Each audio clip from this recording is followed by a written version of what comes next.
I think it's less about how much they're doing and more about what sort of things they're doing.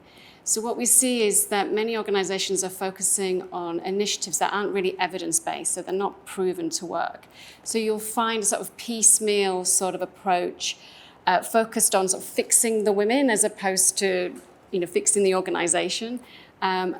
Often excluding men, and of course men are 50% of the solution, so we need to be drawing them in, and less sort of holistic and strategic. So what we're seeing is those organizations who are approaching it, they have a very clear target and focus.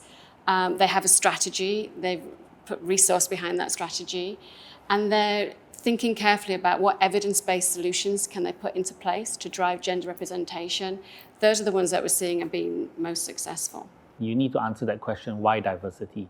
How does it benefit the organization? Will it drive profits? Will it drive retention? I mean, there must be a goal in mind or an end, right? And one of the key things you need to do also as an organization who wants to push the agenda for diversity, it shouldn't just be hiring just to fulfill the agenda. You need to answer that why question.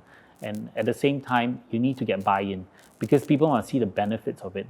A hiring manager shouldn't be coming to you and saying, I want to hire for diversity and that's it. You need to really answer that question, why.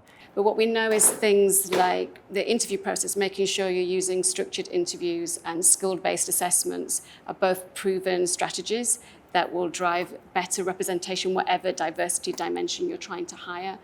And we also know that when it comes to the final slate of candidates, you need more than one. So we hear lots of organizations with a target of we want at least one woman or one black person on our final slate of candidates. But the evidence shows that one woman has statistically no chance of success. But by having two, you double that chance, you get up to a 50% chance that you will hire a woman. So it's understanding what are those evidence-based solutions and focusing on those, rather than the things we typically see, which is, well, we'll have an employee resource group, or we'll celebrate International Women's Day, but not really baking that into sort of really fact-based strategies.